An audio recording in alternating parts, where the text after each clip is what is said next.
오늘 우리가 읽은 본문은 크게 두 부분으로 나눠집니다. 10절부터 12절까지가 첫 번째 부분이고요. 그리고 13절부터 16절까지가 두 번째 부분입니다. 오늘은 이 둘 가운데 앞에 있는 첫 번째 부분을 가지고 말씀을 나누려고 하는데요. 여기서 이 첫 번 부분의 주제는 이방 여인과의 결혼의 문제입니다.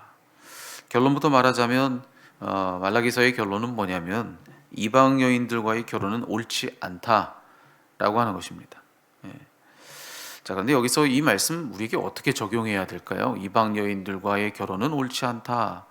자, 이런 명백한 메시지를 가지고 있는 이 본문을 오늘날 우리들의 삶에 어떻게 적용을 해야 할까? 여기서 이 이방 여인들과의 결혼은 오늘날로 말하면 국제 결혼이라고 할 수가 있겠죠.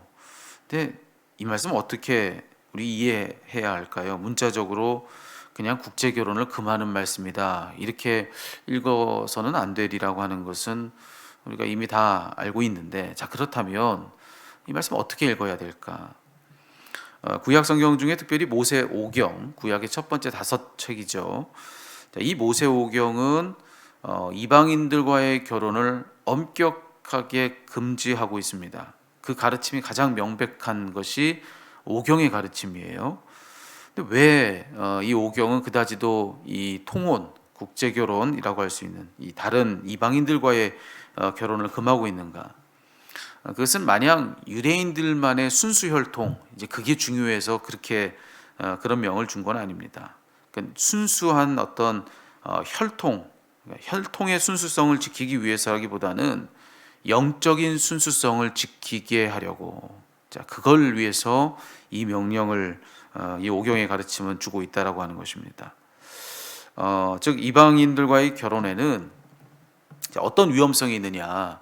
하나님 중심적으로 살아가는 그런 거룩한 삶, 그러니까 삶의 거룩성, 자, 이것을 무너뜨릴 가능성이 거기에는 아주 농후하다라고 하는 것이죠. 네.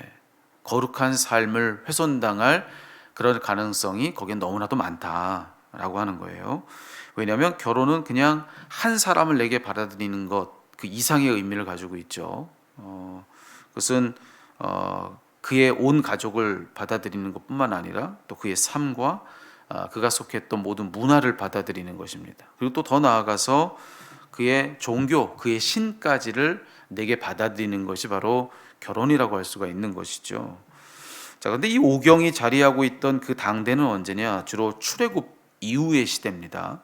그러니까 그 전까지 이스라엘 백성들은 이방인의 땅에서, 즉 애굽이죠. 애굽의 땅에서 그들 중 하나가 되어서 그 땅에 살아온 사람들입니다. 수백 년 그들은 거기서 일평생 바로의 백성으로 살아왔죠. 근데 그랬던 그들을 이제 하나님께서 출애굽하게 하십니다. 구원하시죠. 그래서 그들이 이제는 바로의 백성이 아니라 당신의 백성을 삼으십니다. 그래서 출애굽 사건 이후에 하나님께서는 당신의 백성으로 사는 삶이 뭔지, 무엇이 그의 백성다운 삶인지를 가르쳐 주셨던 것이죠. 그것이 바로 오경의 가르침인데, 자, 그때 그 중에 하나가 바로 통혼 금지의 명이었던 것입니다.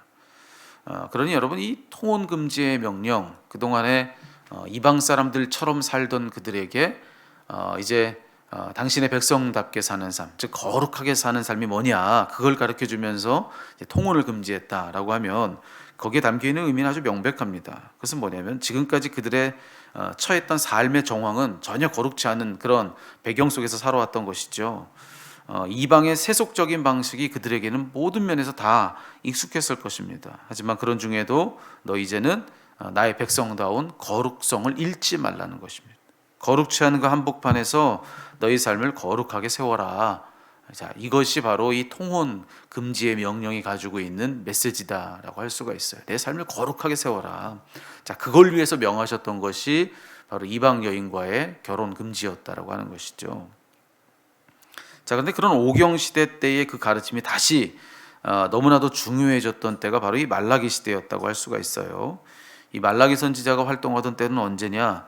그때는 포로 귀환 시대입니다. 우리가 주일에 에스라서도 이야기했지만 바로 그 어간이 바로 이 말라기 선지자가 활동했던 때였는데, 그때는 유대인들의 삶이 완전히 달라졌을 때입니다. 그러니까 포로기 이전과 이후는 완전히 이 유대인들의 삶이 달라졌는데, 포로기 이전에는 자기들이 선민이라 여기는 그런 우월의식 속에서 나름의 자기들만의 아주 높다란 성벽을 쌓아놓고서 이방인들과의 접촉이 없이 자기들끼리만 그렇게 살아올 수 있었습니다. 어느 정도 그럴 수 있었죠. 그렇지만 포로기 이후에는 완전히 달라지는 겁니다.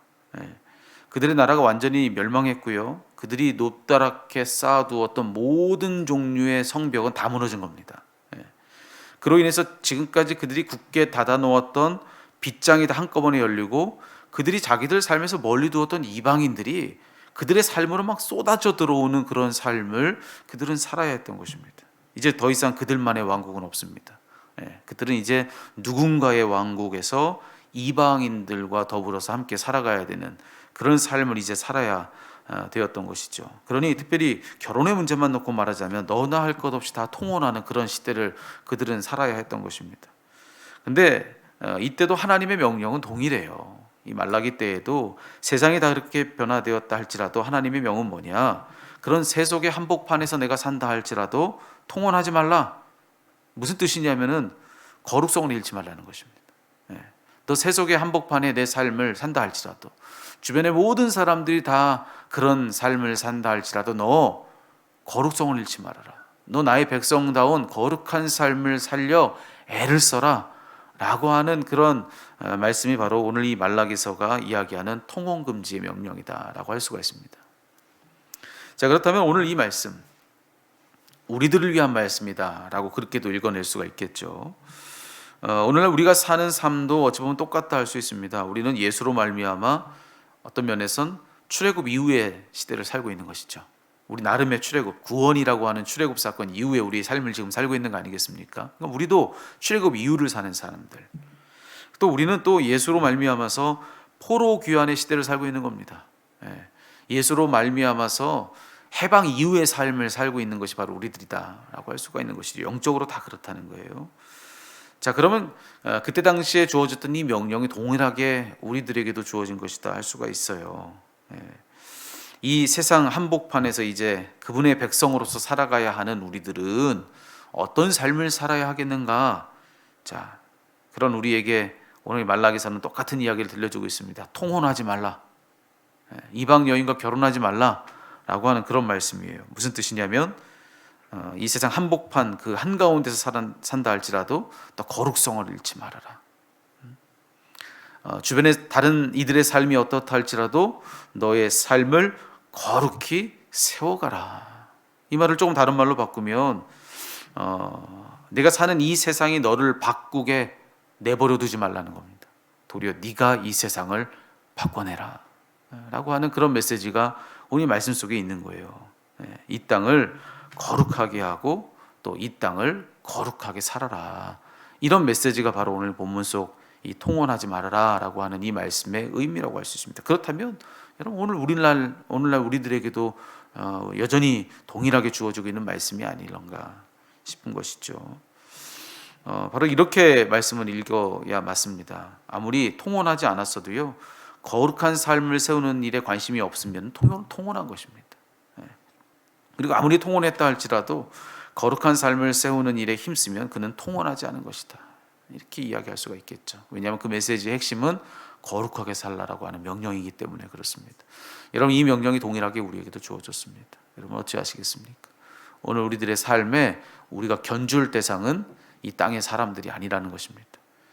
우리가 이 땅에서 우리 삶의 바탕 삼아야 되는 거기가 바로 이 세상이 아니다. 우리는 여기 속한 사람이 아니라 하늘에 속한 사람들이다. 그 땅의 백성답도록 너의 삶을 거룩히 살아가라.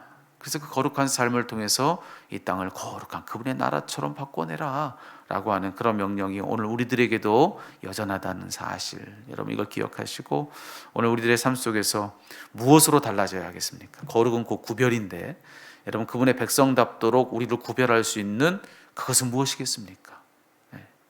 여러분 오늘 여러분의 구체적인 삶의 영역 속에서 한번 질문을 가지고 한번 오늘 하루를 살아보시면 좋겠습니다. 오늘 나는 무엇으로 그분의 백성답도록 달라질 수 있을까? 오늘 무엇으로 우리 삶을 구별시킬 수 있을까? 그분의 백성다운 삶으로서 여러분 그렇게 한번 고민을 가지고 똑같은 삶의 그런 시간들을 오늘 살겠지만 일터에서 가정에서 다른 모든 인간관계 속에서 자 무엇으로 달라야겠습니까? 무엇으로 우리의 삶은 거룩할 수 있겠습니까? 여러분 그것이 무엇인지를 오늘 말씀 속에서 고민해보고 그런 삶을 하나님의 명령이 이와 같이 있으니 한번 살기 위해서 애쓰고 힘쓰는 그런 한 날 되기를 우리 주님의 이름으로 축복합니다.